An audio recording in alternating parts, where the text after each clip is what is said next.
Hello everyone, welcome back for the third video tutorial. So for this video, we are going to learn how to apply the text styling for the widget, especially for the text widget. So now as you can see that we have two widgets right here, the widgets that contain an empty box as the talents, we call material app, and a child, a single child that is called text widget. Okay.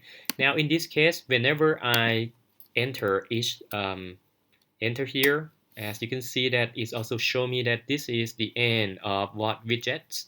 So if I go further and take this downward, as you can see, this end brackets or parentheses is belong to this one.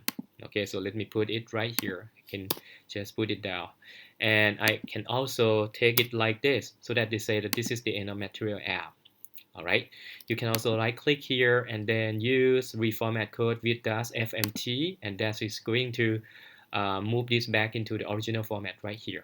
Okay, now in my styling, I usually like to put it in a different lines, and I can see clearly that each parenthesis is belong to whom. Okay, so that's why I have it this way. Okay, even put it right here. Now, let's talk about the name parameter for the text. As you can see now that the first input parameter of the text widget is called positional because it doesn't have something like text name here. It's just the data itself, and it's happened for the first input. Okay.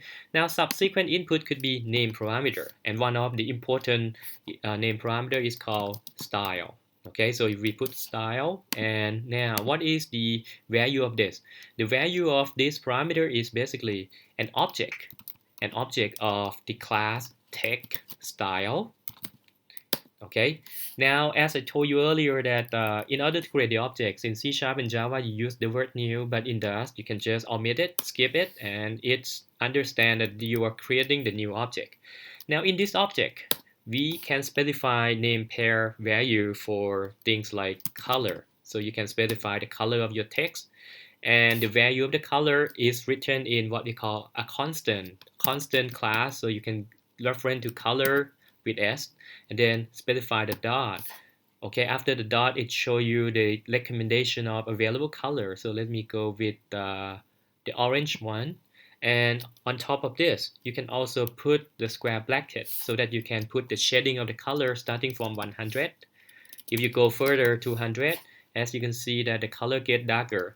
If you go for 500, as you can see that is even darker, and you can go up to about 900 to get the most darkest orange, okay, in this level. But for now I'm going to stick with the one in the middle, 500. Okay, and then I can restart the applications to see what would be the result. So I am expecting to see that my text color now become orange, as you can see right here. Now that is one of the parameter for the text style class. Now another parameter that you can play around is called the font size. So in this case, I can go over something like 80 for the font size. I can also specify the font style so that the font style can be thing like italic. Okay, italic is the text that has slant angle.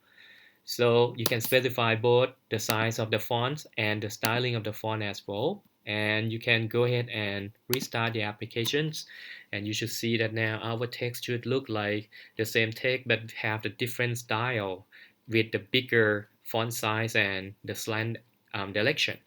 You can also look at font width, which is the wedging of your font size. So if you go things like font with dot, and as you can see, you can specify the bold type just like in Microsoft Word that you can specify normal or bold, and it have also some other number that you can play around. Okay, so I'm going to skip this for you and you can play it by yourself. So let me just remove this. So that is the basic styling of the text. Now for those people who have done some application development in HTML from the web application, you would know that in order to apply for this, you need a separate file for CSS for decoration. You can also introduce that. Okay, so in this case, I can go ahead and say, because I'm going to reuse this text style very often, what I can do is I can say that I can create a constant variable and then call this as like c of text. Let's call it just text, okay, and that is equal to, then you can just copy this whole thing right here and then replace it with the name of the style, and then you put that object creation right here, okay, and now that's gonna be semicolon. And one more thing is because we are trying to create this outside the main function, I'm not sure if this is going to be applicable or not. Okay, so let me check to see if I can still applying the color with okay, 500 shading. Okay, so now let me just put it this way first. So for now, if you specify the styling this way outside the main function, you can end up having the issue with specify the shading. And I'm going to show you how to fix this in the future. But for now, let's say that I want it like this. Okay, so I'm going to put it this way. And this is basically a representation reference for an object of this class. Okay, now what is next? Once you understand about this concept, the next step is if you look at the PowerPoint slide here, I show you that we can also apply just like HTML. You can specify basic property to the elements. For example, if you have the text and you want to have some clearance or spacing or gap between the contents itself and the border of the widget, that is what we call padding. Now, the widget itself also can contain a border as well, and also between the widgets, okay, we can have spacing between widgets and we call them margins. Okay, so take a look at this step by step. Now, in order to introduce padding to text, okay, there are two different ways. The first easiest way is to wrap this as the child of the padding widget. So you can just copy this and then introduce a padding. So go ahead and put padding widget here. You don't have to worry about putting news because as I told you, it does understand that we are creating the new object, okay? And then inside these paddings, we introduce the name parameters that is called padding as well. And that padding require a spacing. For example, if you want the spacing for 20 pixels, then you cannot just put 20 right here. This is not acceptable. So for Flutter way, they have a specific name called edge insect as the class constants, and then you can call the function. Now there are many more than one function that you can call. Now let's take a look at the first one, all, and then I can take 20. All right. Now imagine that here, if I updated this, okay, so now we have a parent, which is a material app, and we have a child. Now instead of the text, now the child is the padding widget.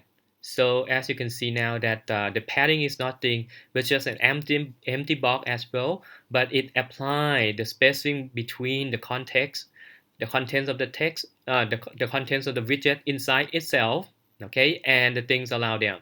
So that means the padding is also just like a box that can contain a child. So you can go ahead and put the name parameter child and bring the text back in. So now that's the text widget. And if I refresh it, you can see that now we will have the widget tree that different from the previous one. Now we have three levels of widget. The first one is, again, the topmost one here we call material app. The one inside the material app is an empty box that apply aspect ratio for the paddings. Okay, so that is called padding. Now also the things that inside this padding is text. Okay, so that's summarize the widget tree right here. And also you can change the value of the padding to see if this one got bigger or not. So in this case, 50 now will try to apply the gap or spacing between all the direction for 50. Okay, as you can see now it's become like this. Okay, this is one way. Now let's take a look at the PowerPoint slide one more time. We know that we can apply the margin as well. So let's see if we can apply the margin. But before we're talking about that, you can see that in order to introduce paddings, what I need to do is I have to remove the text and then insert this later on. Now there is a better way. So let me come back to this and then remove the padding one more time. So now we have the uppermost parent here with empty child. So instead of just introducing paddings and then text, for example, if you were having this right now and you would like to add paddings, you don't need to delete it and then add the padding, but you can do it right here using your development environment. So you can go over the widgets. Okay, so use your cursor, point to it, and then place alternate enter on your keyboard one more time. Go use the cursor to that widget and place alternate enter. Okay, and it's going to show you some hints that you can wrap these widgets around with any of this. So one of the things I want to go for now is the padding. So I go ahead and put paddings. So this is the same as you delete the text first, add this one and bring the text in later on. So this one is very convenient. Okay, so that you can apply this later on. Now, so the question would be, what about if I would like to apply paddings and margin at the same time? So is it possible to have the margin that wrap the padding? Let's see if we have that option here. So as you can see now that we don't have margins, the way to specify the margin directly for any widget, we have to do that through the use of container widgets. Okay, so go ahead and for this one, I'm going to take the padding off and we are going to apply the padding, both paddings and margin in the container. So in order to remove this one, you just don't have to remove this manually. There is a better way. So just go to this padding, place alternate and enter, and then say remove this widget, and it's going to bring back the text. Very convenient. Okay, now we are going to wrap this text inside another widget that we call container. So go ahead and again come here and place alternate enter, and then wrap this into container. Now inside the container, you can now specify name parameter for first the padding, just like what you did for the padding widgets, and then you can put an insect class constant and then call the functions also apply for 50. You can do the same thing for margin now. So that means this class contains name parameter for paddings and margins, so you don't have to separate the padding anymore. So margins, and same thing, you specify it insect constants with the constructor for alt and put 50, and that would, okay, whenever you have name parameter like this, don't forget to put comma for each one of this. Okay, so that's the must. Okay, now with this refresh, then we should see that right now we have uppermost as the parents, which is material F as the empty frames. Inside this is an empty box called container. So if you want to contrast container, it's basically just like in HTML, just like div tag. So basically the container is the representation of div, similar to div tag in HTML. Okay, it's a box. But now for this box, you can specify the paddings and margin. Okay, so as you can see now we have the margins and the padding as well, and this is a little bit too big, so let me reduce the font size for, instead of 80, let's go for 50 and hot restart one more time.